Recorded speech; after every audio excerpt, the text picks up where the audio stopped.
Yes, folks, I'm Fred McMurray. It's Thursday. It's 2 p.m. Pacific. Something's gone wrong as normal, but we're going to get around it.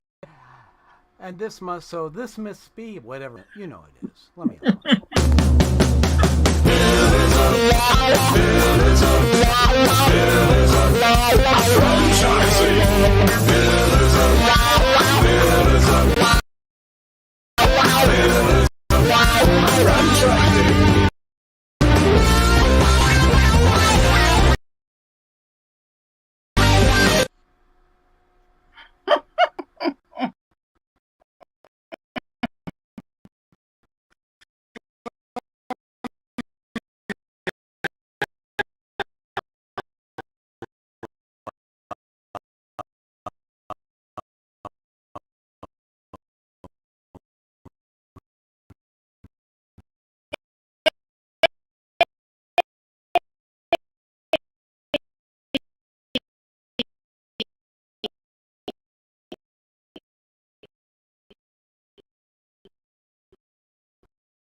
Friday evening. Their financials, to their territory descriptions, to how many franchise systems they have, kind of their rules and regulations, call it their rules of play, all different information, what you need to even qualify to be a franchisee for them. So that's just one piece, right? Also, the other thing that I think most people aren't real good at is identifying kind of who you are as a person, not just your work style, but what you're really good at and maybe where your blind spots are. So working with a consultant, a good consultant will have some kind of a way to do a personality assessment, help you determine where those blind spots are so that when you choose a brand, you find brands that are complementary to you. Okay. And quite frankly, their job is to help be a matchmaker. So when we get those facts about kind of who you are, we also look at what are your goals? 3 years, 5 years, 10 years. What is the exit strategy? Are you looking for a legacy that you want to leave for your family? Are you looking?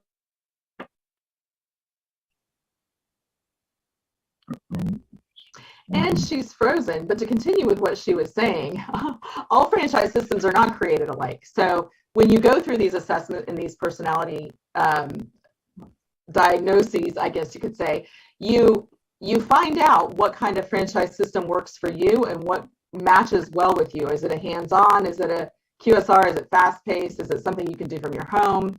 Are you back with us? Yeah, I'm not sure who. It looks like my connection is unstable. It is. You were gone for a few minutes, so I just carried on kind of talking about the matchmaking system and what works for whom, and what, different franchise systems demand different personalities, skills, ways of working, that kind of thing. So right. Continue on.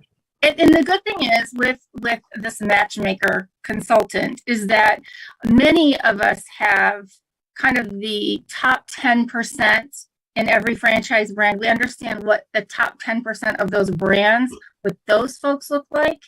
And so we can match them with the people who are looking to buy into those brands to make sure that we replicate success stories. And I always look at it as being able to provide cliff notes for people, kind of the high level of these are the top 3 things that this brand has to offer. And here are some of the downfalls, right? Making sure that you really understand. And one of the really important things is to understand that most brands, the good brands, don't just want your money. They want somebody that fits their culture, fits their values, somebody that's there to grow the brand and be conscientious about how they cultivate with the customer and the future. And so it's really important to make sure that we prepare you for the interview, because it's not just give them a check and you get the brand. It is an interview. You interview them and they interview you. Make sure you understand what Discovery Day is. Make sure you understand how you validate with current and previous owners so you know what questions to ask. So there are a lot of things that working with a consultant helps you do. If you choose to work with us here at Pillars, you have a plethora of us to talk to about this process. So it's not just one consultant, it's not just me, but you have the benefit of talking to Ray and Jerry and Karen and myself to make sure that we all can talk to you about different brands and different options that are out there. So I personally used a consultant. I think it was the best thing I could have ever done. And I'm obviously super happy 16 years into my brand, and I wouldn't change a thing. Yeah. And just knowing this, that they have a resource that's an advocate for them who is there to answer any and all questions, no questions too dumb, no questions too complicated. You know, you have that ally in the process, and it's going to give you the confidence that the decision you're making is a good one. Right. And we all know, right, Jerry has a book out there. So if you choose, you want to kind of start the process, or you choose to go it alone, Live It to Own It is available out there. You can take a look at his book first.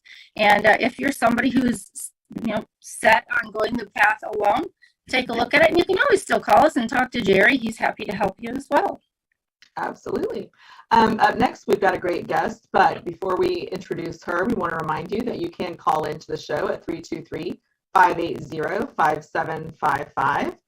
You can also get on pillarsoffranchising.com and send us a note if you have questions for our guest or any of the panelists in the following segments. Stay tuned. Kelly! I had to unmute. Hi there. Welcome. Thank you for having me. I keep grabbing my cord. Good Lord. I'm just a mess over here.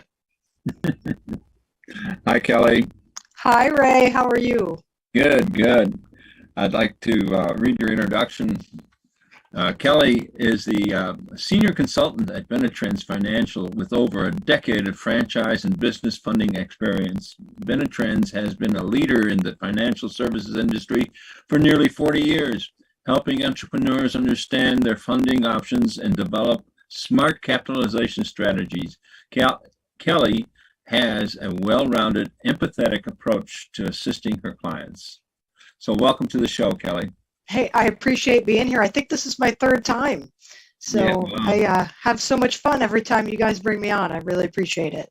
Well, the great thing is, we just talked about people wanting to use coaches, brokers, consultants to help find a franchise. And you are a critical part of that. I mean, absolutely. I just called you not too long ago to talk about somebody's situation who wants to buy a franchise, and funding is a very, very critical and really close to the very beginning step. It should be. Sometimes I think this is a mistake, that people will leave it till the end, because it's not uncommon for a franchise consultant or a franchise themselves to kind of introduce me to someone and want us to have a conversation. But sometimes the client says, you know what, I really haven't started looking at anything yet, or I'm very early on. Let me kind of figure out what I want first. And I think that's kind of backwards. I understand the thinking of it, because they say, well, I don't want to waste anybody's time. but it's not a waste of time. I think it's imperative that they have a chat with us early on so we can kind of take a look at what their financials look like and their credit and their income and get an idea of really what they're trying to accomplish. You know, do they just want one small business, or are they trying to build an empire?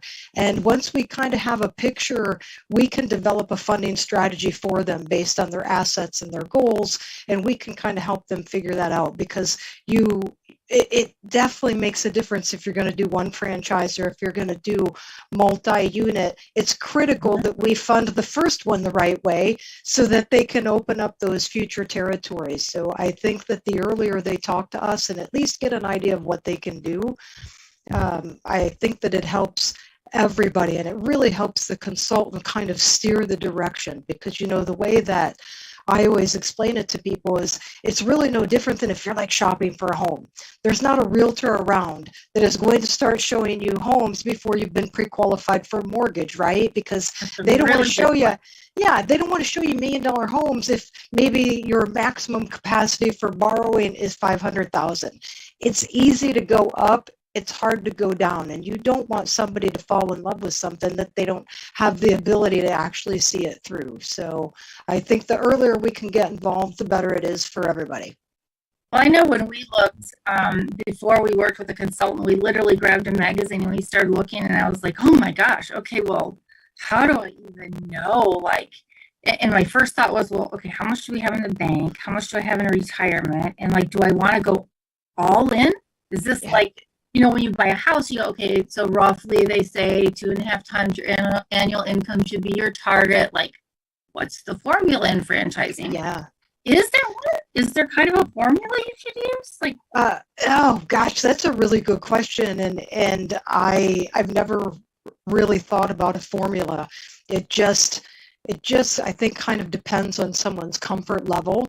And disposable income and what their resources are, but I don't think it's ever a good idea for somebody to put everything they've got towards it, you know. So if we're looking at, like, you know, retirement funds, for example, and they're going to do a ROBS, a rollover for business startup, if they've got $500,000 in retirement funds, you know, does it make sense to use half? Or, you know, I don't ever want to see anybody use everything they've got. And if you're trying to get like an SBA loan, if you're trying to borrow money, they're not going to let you either. The bank will never deplete all of your cash. They always want to see that you've got some money left over for a rainy day. So I don't really know what the formula is, but I think it just, you know, it has to make sense for the client that they've got some money left over if they need it. Well, the formula is OPM. Okay. Other people's money. Other people's money. And I know that sounds a little funny, but you really don't want to. I think one of the mistakes that some entrepreneurs make is that say, I don't need any financing. I have enough money in my account. I don't need any financing. Before you know, they get to that point where they're getting down to the bottom dollars in their account, and the economy goes south. So now what are you going to do? So you used all your money. Okay, you don't owe anybody any money, but still, you know, you've used all your money, and you really can't recover from that. So that's why I think there's a certain advantage, and it probably should be no more than half of what you have in your bank account that you should be, using, and borrow the rest. I agree with that, and I think that, you know, there's one simple truth that nobody's ever failed because they had access to too much working capital. Like, it can't happen, right? You could fail for a million other reasons, but too much money is not one of them. And I don't think it's ever smart to use all of your own cash, because, you know, if you're borrowing money, you can always pay it back early without a penalty. So why wouldn't you just take it in case you need it? Yeah. Mm-hmm. Well, I think that's especially true. You know, I've always been candid in my experience, and I did that, right? So I used my own money initially. We didn't take a loan, and now I'm killing myself because, right, I used my Home Depot stock money that I had at $10 a share, and it was up at $98 a share, and I thought, woohoo, and now it's $300 a share, and I thought, I could be in a totally different situation, but it's painful. At the time, I thought, well, it's my money, but it's stock, right, I'm investing good money and good money. And now I'm thinking, oh my God, what did I do? But I could have just been paying interest on a loan. And then we went through the recession. And so it's a really valuable lesson I learned, thinking I was getting ahead because I was raised with don't have any debt.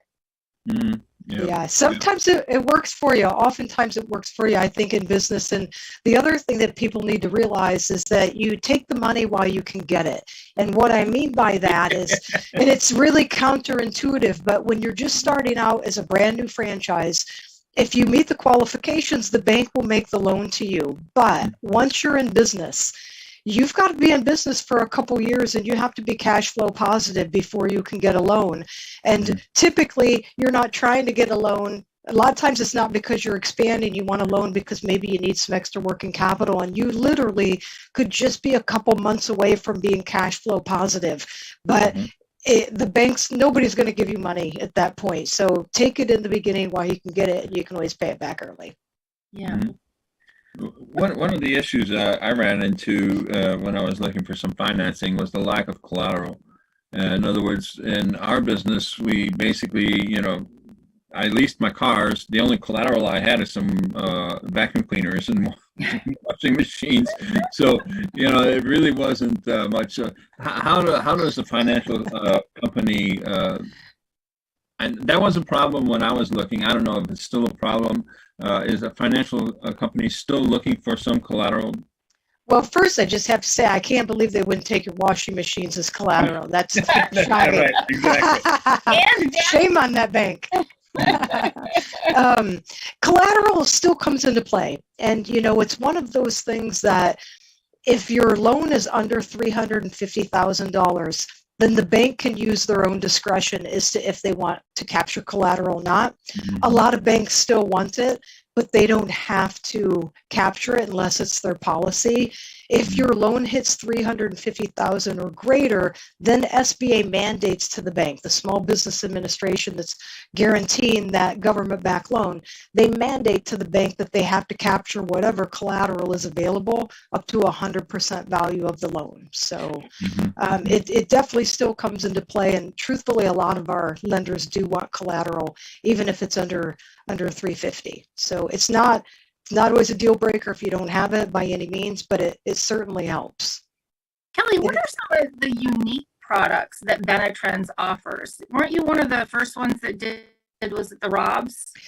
I love that question. We were the first one to do Robs. So a little bit of fun history on that is the founder of Benetrends, his name is Len Fisher. He's an ERISA attorney. And he was looking kind of at the structure because Robs, really corporate America has been doing this forever. And he looked at that structure and wondered why everybody else couldn't do it. And he worked directly with the IRS to develop the rules and regulations to bring Robs to people like you and I. So we did the first Robs in 1983. We've been doing it for about 40 years, and I believe we've done at least 20,000 of them in that time. So we know that product inside and out, obviously. And for those of you that are not familiar with Robs, it stands for, it's ROBS. It's a terrible acronym. I guess the IRS maybe does have a sense of humor after all, but it stands for Rollover as Business Startups. And it gives you the ability to use your pre-tax retirement funds like 401ks or IRAs to invest in your business without actually having to take a distribution and pay taxes and penalties on that money. And the short version of how it works, and won't bore you with all the details, but just kind of a short version of it is, we take our retirement plan money and we invest it in the market, right? We buy stock in Home Depot, Coca-Cola, Facebook, Tesla. You can actually take that money, invest it in your own company, and use it to purchase your own company stock instead. So most people have no idea that exists until they get into the franchise community. And then it's literally done thousands of times a year. It's our best kept secret. So that's a great way to fund a business, and you can go in completely debt-free if you fund that way, so you're profitable faster because you're not saddled with monthly payments back to the bank. The cost of capital is less because you're not paying thousands of dollars in interest. So some people fund fully with Robs, but you can also do it in combination with any other type of funding, with cash, like a home equity line of credit. If you're getting an SBA loan, they require cash injections and post-closing liquidity. You can use it for that as well. And that's what a lot of our clients do, is combination funding. So ROMS is a unique product. And then there's other things too that maybe aren't so unique, but they're really helpful if you're looking to leverage. You can lease equipment, and we even have like fleet leasing programs. If you're heavily, if you've got vehicles involved and you need to do wrapping and those types of things. So we could do that. And then a lot of people don't realize also that if you have a brokerage account with $100,000 or more in it, just some after-tax stocks and bonds, many times you can borrow against that. It's like a margin loan or a portfolio loan. You don't have to sell off your investments. You can keep that money invested in the market, and they're basically just using the account itself as collateral, and they're lending you against it. And I'll tell you, that is fast, simple, and the rates are good too. And they're less than SBA typically. So a lot of times we recommend our clients do that or pull from home equity over SBA just because it's cheaper, faster, and easier. I'm going to put you in the hot seat. Uh-oh. Do you have a favorite franchise type to fund right now? Just one that you just think is a slam dunk to fund? I honestly, no, I wouldn't say anything's coming to mind, because I don't think it's dependent on the franchise, honestly. I think it really depends more on the borrower. Okay. So, it's if you've got a borrower that checks all the boxes, because the banks are looking for this laundry list of things, right? Potentially collateral, cash injection, cash reserve, good credit, potentially experience, all these things. So I think the more boxes that you check, the easier it is to get lending. I don't think it depends as much on the franchise, with the exception of if it's an emerging franchise. And Right. what we consider emerging is anything with less than 50 units open and operating in the United States. So if it's an emerging brand, then it's tougher. It is tougher because it's a little riskier, right? It's not like a Subway that there's thousands of them open, and the banks, know that they've done a lot of loans through SBA and they have been paid back. Right. So there are fewer banks to lend when it's emerging, and the client has to be stronger in order to get those loans approved. So That's a good point, though, because Subway actually has a lot of loans that are going bad right now. Oh, seriously? And so yeah, statistically, when you look at some of those with SBA, it's really interesting how some of these waves happen. And so I was kind of curious, because I was also wondering if you had some, brands that you look at, probably more in the emerging, where you go, what is this model? Because there's some crazy things out there that goes into franchising. And there's no doubt that I've had those moments, and I won't name any of them. Right. But it's that thought has come to me more than once, and actually just this week. Well, that's awesome. Kelly, Ray, I'm sorry, do you have another question? I thought you did. Just one quick question, Kelly. What can an entrepreneur do to prepare himself before he goes asking for a loan? I love that question. So, you need to have good credit. You want to make sure your credit's in check. And when I say good credit, the banks love 700 plus, but it doesn't necessarily mean you have to be 700. We really do prefer to see you at least 685 or better.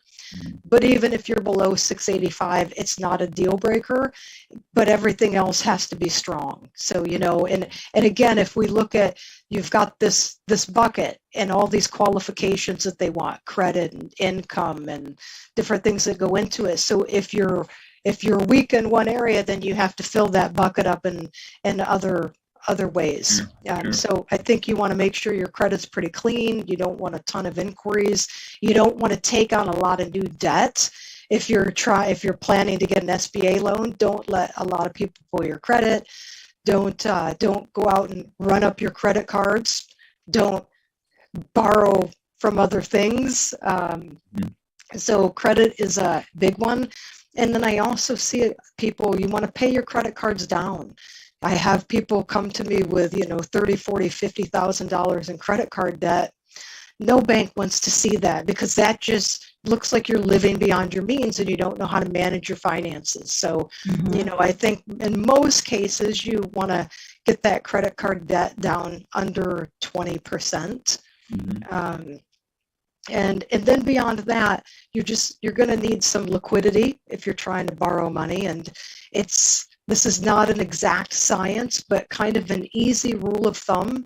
If you're trying to guesstimate what your borrowing ability might be, it's safe to assume that you're going to need a 20% cash injection of the total investment. So if it's a $500,000 investment, you're probably going to be asked to inject about $100,000 of your own cash towards the business. And that goes towards franchise fees and towards other business expenses. It doesn't just go to the bank like it does when you buy a home. So you've got the cash injection, but then they want post-closing liquidity. They want to see that you've got some cash left over in case you hit a tough spot. That is usually another 10 to 20%. So again, as a safe rule of thumb, if you want to go worst case scenario, if you assume that you're going to need about 40% liquidity of the total investment, you should be okay. And you might not always need that much, but that's just kind of a quick way to gauge it. So $500,000 investment, if you have $200,000 in liquidity, you should be good, provided that everything else falls in line. Kelly, we have a question from the audience, and actually it's kind of a two-part question. So when you use ROBs, do you have to operate as a C Corp? And Yes. what are the monthly and annual fees for the ROBs? Yeah, thanks for that question.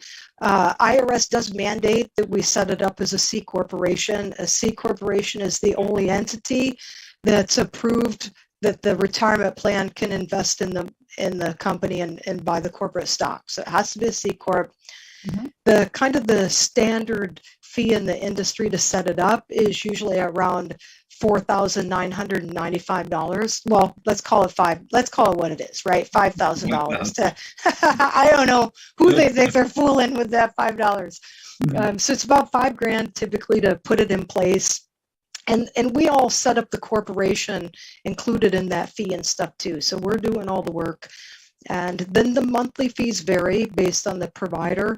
Ours is $145 monthly, and we do all the tax reporting and the record keeping required to maintain compliance with the IRS. So we set it up on a monthly basis. Yeah. Okay.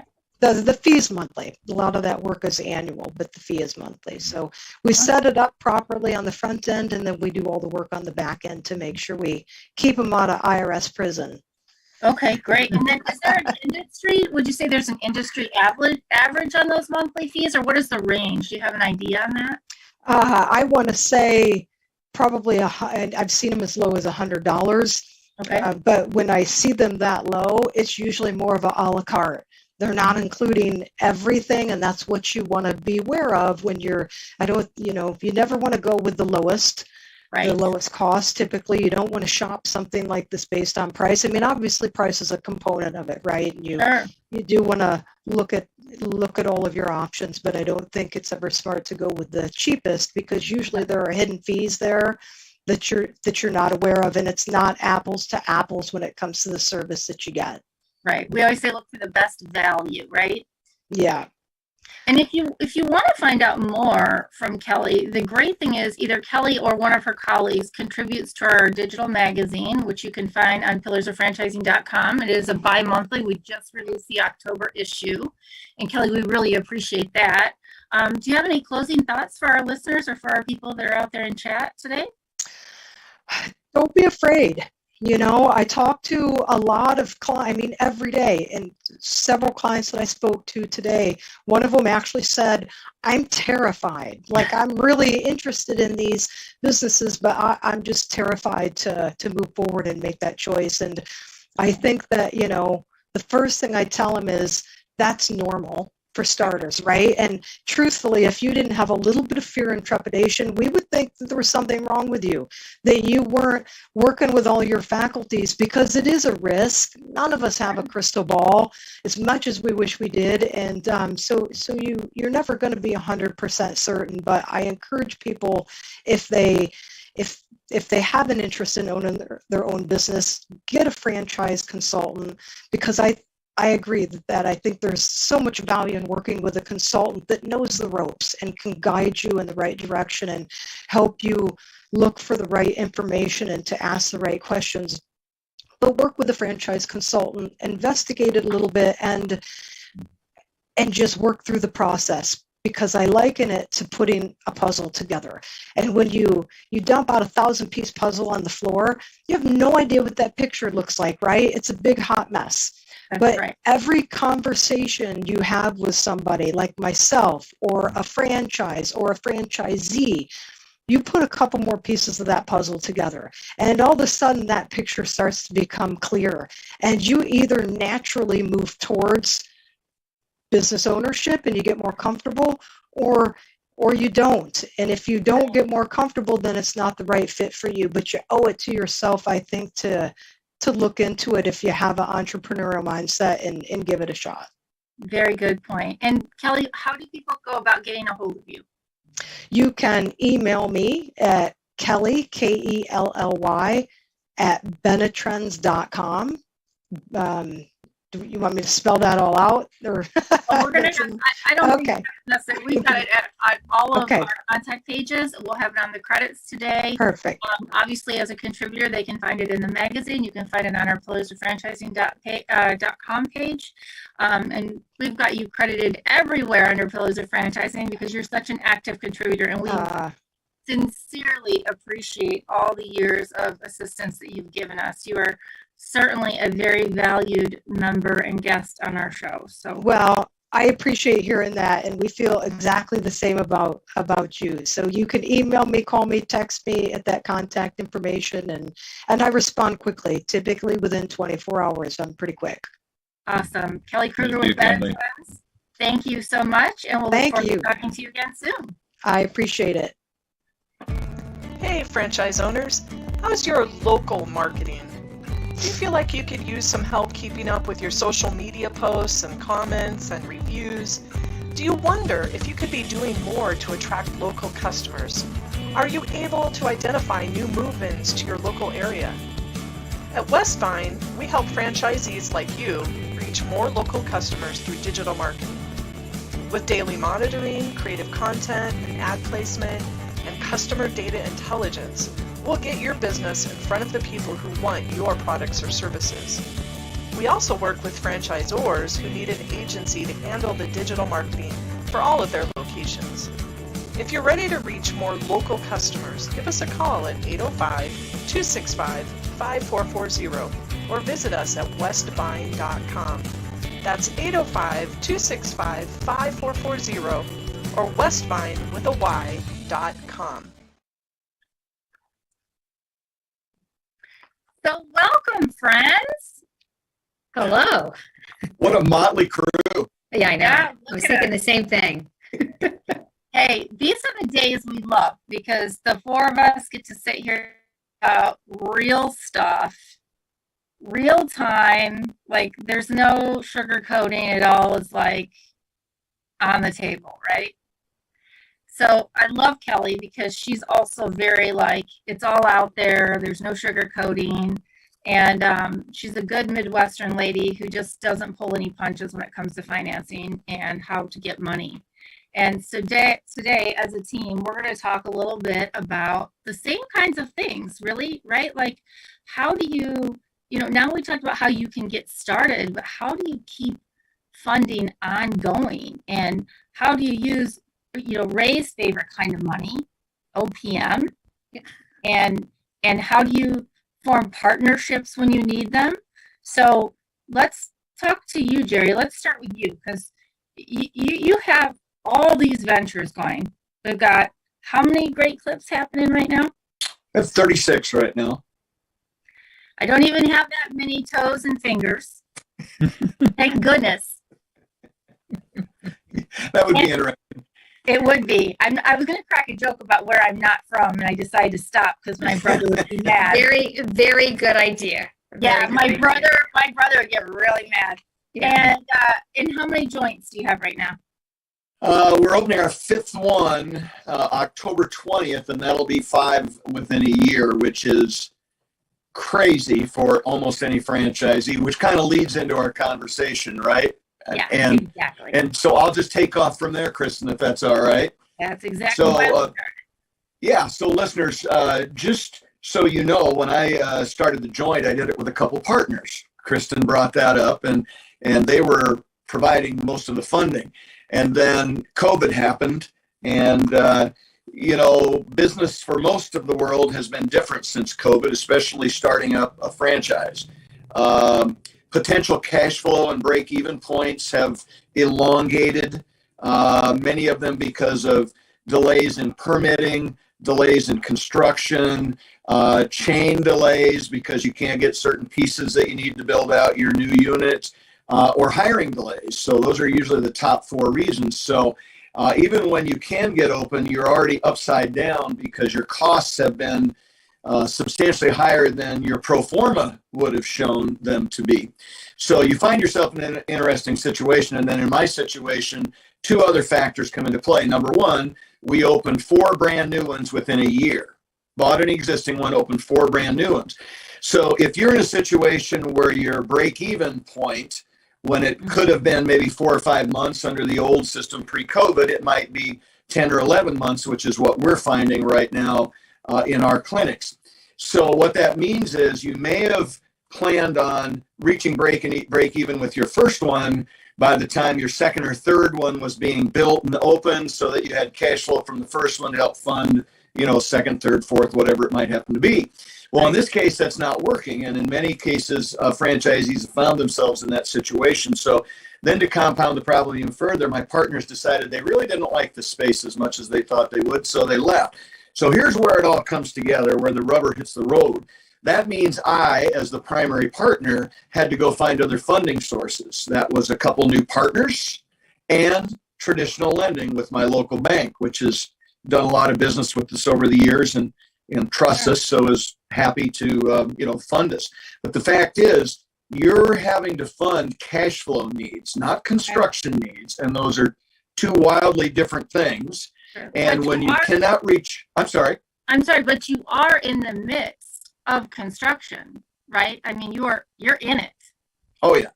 Yeah, because there's a construction project going all the time while you're trying to run it. So that exacerbates the problem. But, when you talk about, so here's an example.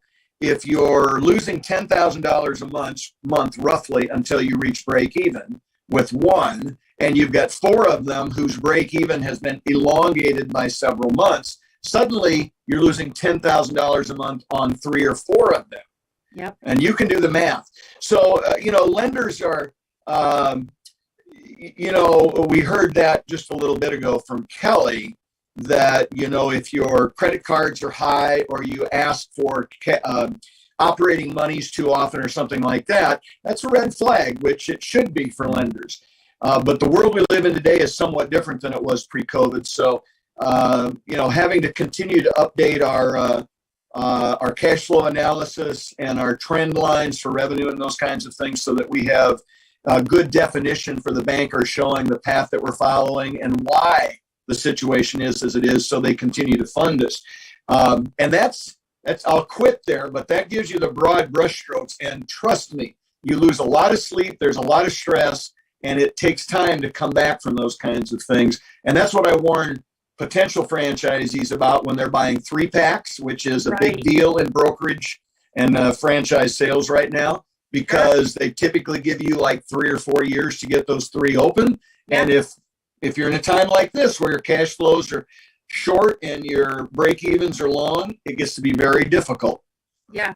Well, and this is what, if you recall, a while back we talked, and we need to obviously follow up with Jackie Stiles, who is opening Next Gen Fitness, right? She's got 2 or 3-pack of Next Gen, and, same thing, COVID hit. And she's got new construction or reconstruction of the facility where she's going into. And so, well, I think multi-units are great. They're great for multitudes of reasons.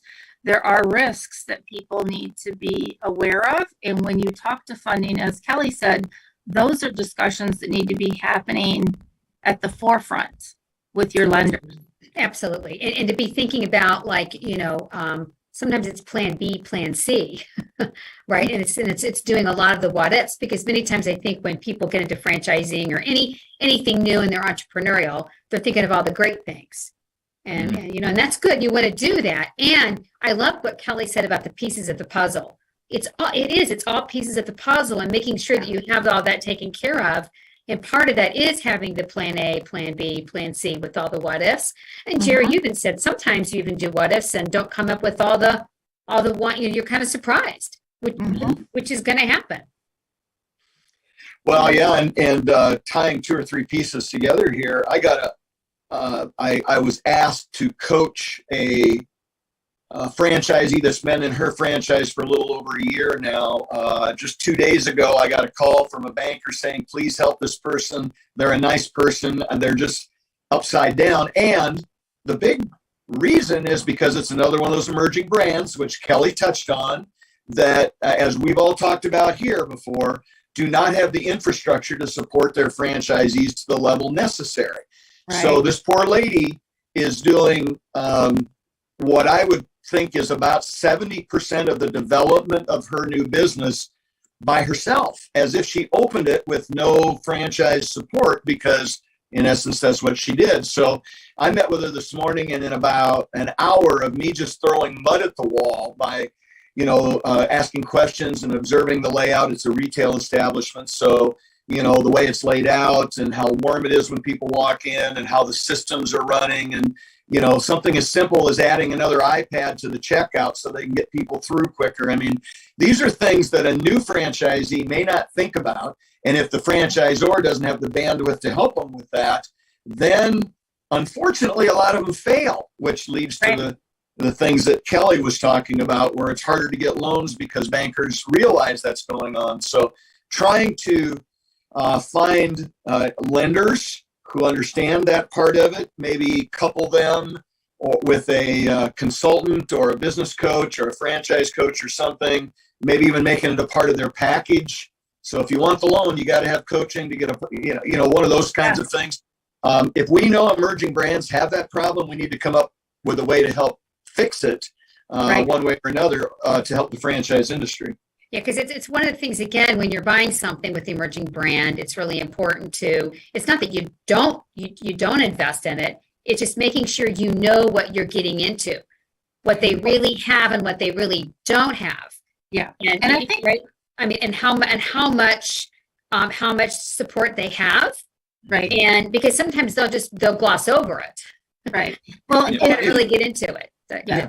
But one of the things that an entrepreneur needs to do is be able to shift gears on the fly.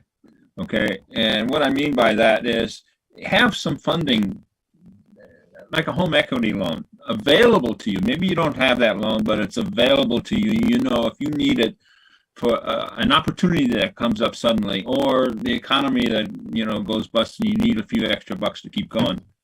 You got to have that kind of in the back of your head, at least, and ready to utilize it. Yeah, I think the other thing, Karen, you and Andrea and I were talking about the other day, as we just stumbled upon this emerging brand situation. If you're an emerging brand out there, sometimes you have to take a hard look in the mirror and say, we probably don't have everything. And they know they're relying on their very early franchisees to help be the development team, so to speak, in terms of their training and all that good stuff. But they can't be afraid to reach out for help too. And sometimes it's reaching out to experienced franchisees, and not necessarily even within the same brand or the same market, but reaching out to experienced people who've been there. I mean, Andrea Mundy is a great example of somebody who was an entrepreneur turned franchisor. Now she's, doing coaching and development and consulting with us. And so people like that, we're out there.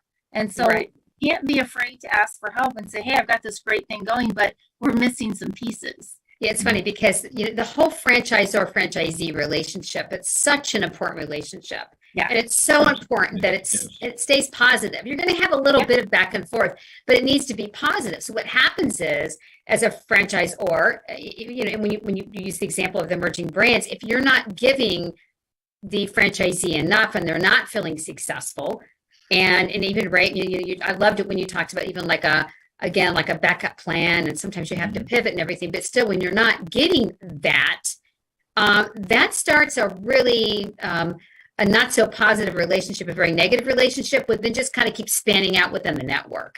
And then it's hard to attract more franchisees because of the reputation. Yeah. I mean, Karen, you're absolutely right. And again, this lady that I'm working with right now, as we analyze the situation, she's got two paths she can follow.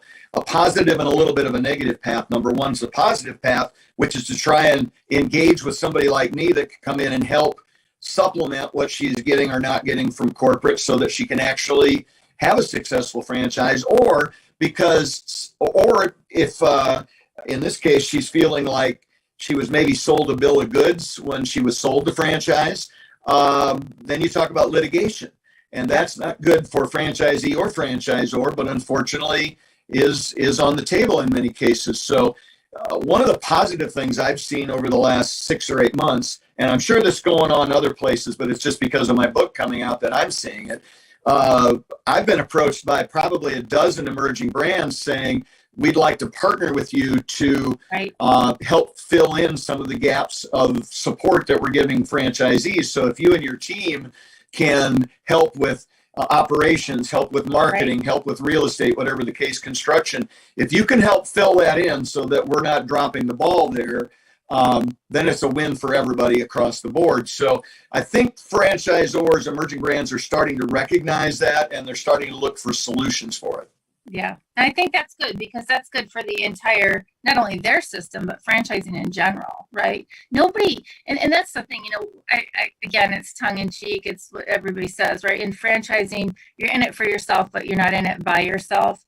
It's so true. We're all in it to win for ourselves and our families, but we're all doing the same thing. So it doesn't matter if you're selling haircuts or you're selling, maid service. We're all trying to do the same thing and provide, in our cases, a service, right? And so I think it's so important. Let's get back a little bit to what we were talking about in terms of funding. And I'll start with you, Jerry, again, in terms of defining partnerships. How would you go back if you had to do it again, or Karen or Ray, right? If you're going to get partners in on some of this funding, what would you do differently? How would you make sure that a partnership that you have is one that is secure, so you don't have people changing their minds? Well, in my opinion, there's only so much you can do on that, because if somebody wants to leave the island, they're going to leave the island. And frankly, you don't want an unhappy partner anyhow, because that's a load you don't want to bear. So it might be best that they leave.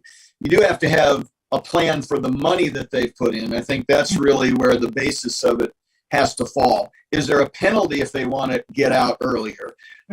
Maybe, maybe not, but that's something you'd certainly build in up front. If nothing else, making sure that partnership money, those monies turn into a loan, and it's got to be a loan that will be palatable to whoever's left on the island. So it's got to have a long enough term and a low enough interest rate so that an emerging business, a startup type business, can afford it, perhaps even postponing payments for a year or two after the breakup of the partnership.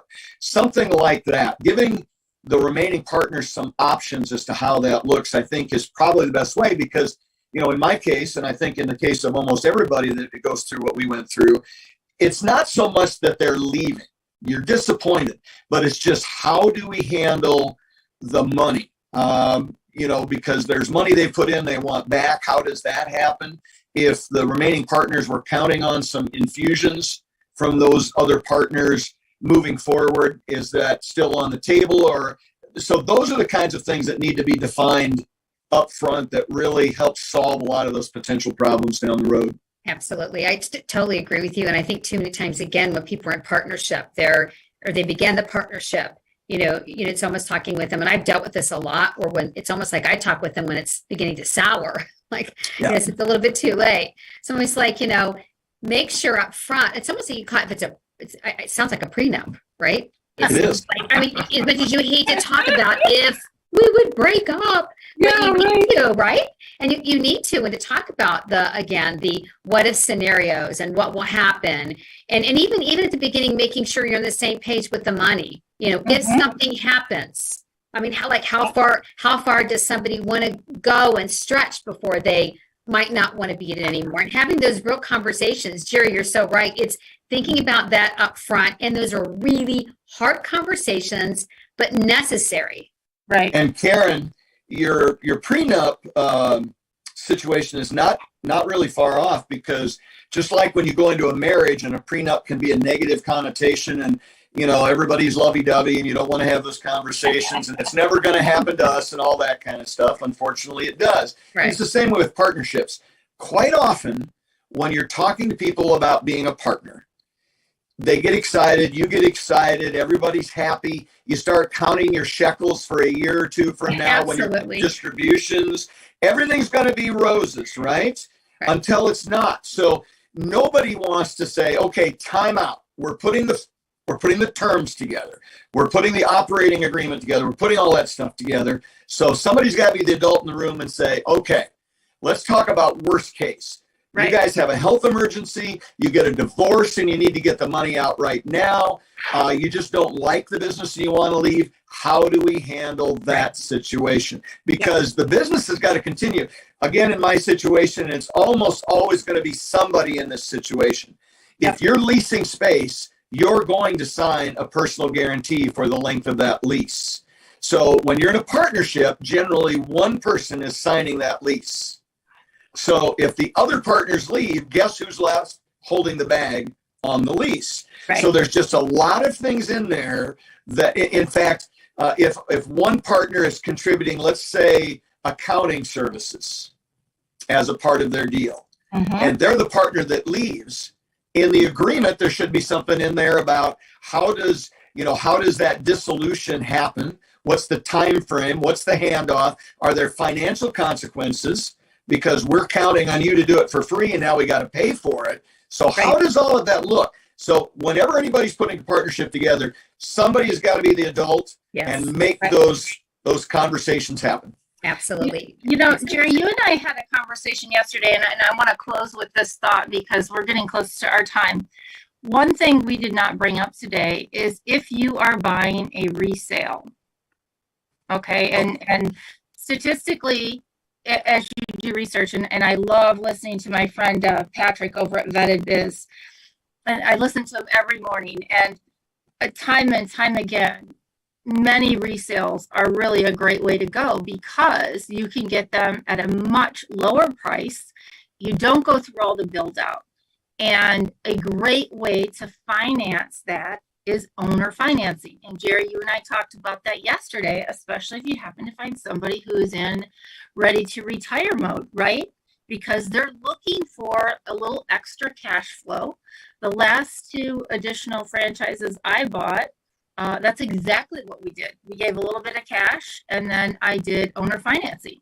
So every month they got, a little extra money to go along with their Social Security payment, and everybody was happy. Got any thoughts, Ray, on that? On that type of financing, well, my mind was going towards partners when we were talking about partners, and that's one of the things I avoided because of all the pitfalls, because it can be like a marriage, except it can end even worse. So that's one of the things that I tried to avoid, and I successfully did avoid it. Well, so Jerry? Kristin, talking about the owner financing and buying existing ones, you guys know, first off, OPM, that's one of my terms. Ray used it earlier. When you use owner financing, that's truly the basis of OPM. We've done probably 4 or 5 multi-unit acquisitions through OPM, and typically we put about 20%, give or take, down, And then the rest of us owner financing. We typically structure that over a 10-year note with a 5-year amort, so that I did that backwards, a 5-year note with a 10-year amort. So it's all built around 10-year terms, but you have a balloon payment in 5 years. There's usually an option to extend it. Many people that are looking to retire may have a major tax event if they take all that money at once. Right. That might be somewhat mitigated if it's spread out over a period of time. So that's just something they've got to talk to their CPA about. But I can tell you, out of the 4 or 5 acquisitions we've done that we used owner financing, it was not the owner's idea. It was me going to them and saying, okay, why don't you talk to your CPA, because here's what I see, and here's what, us, we're a known entity, we're very successful, we'll take your babies and make them better and stronger, which is another thing they're looking for. Yes. And so your money's safe with us, and there might be some tax advantages. And in every case, they came back and said, well, you said the same thing our CPA did. Let's structure it as you described. Almost every one of them has been exactly the way I described, within 1% or 2% of down payment, and probably within 0.5% of terms as far as interest and so on. So I highly suggest buying established units if you can. Buy them when they're at or above cash flow, with the option, you observe them and there's things you can improve in them so that your profits go up, because that's found money, that's free money. You're buying out on what they're doing today, and you're going to improve it. And you do owner financing. Literally, guys, if you can do a package like that, you're going to be printing money before long. Agree. And I see those work really, really well. Yeah, that works out very well. Winning strategy. Winning strategy. Jerry, Ray, Karen, thank you as always. I do truly love this team. And now let's pay the bills there, Fred. As usual, thank you for joining Pillars of Franchising. We appreciate every single one of you. We want to give a shout out to our sponsors, the Titus Center for Franchising at Palm Beach Atlantic University. You can find them on the college's website. Also, Franchise Show 247, which can be found at franchiseshow247.com. We couldn't do without our sponsors, and we appreciate their support. Don't forget, we'd love to have calling guests. Our number to call in is 323-580-5755. That is 323-580-5755. If you have questions for our guests or for any of our Million Dollar Mentors, we welcome you to call in at any time on the show. We will do our very best to answer your calls. Stay tuned, more coming up. And we would like to thank you all for joining us on the show today with our guest, Kelly Krueger with Benetrends. And thank you to her as well for contributing to our digital magazine. Please be sure to like, share, and comment on this episode as well as any other that you happen to enjoy. Thank you to Jerry Akers, Ray Pillar, our Million Dollar Mentors, Karen Kimsey Sword, our leadership guru. And thank you to Fred McMurray and Elizabeth Denham, our producers. I am Kristin Selmeczy, and together we are your resource for franchising success. And remember, this has been yet another episode of Pillars of Franchising, and the dream starts here. Have a great week.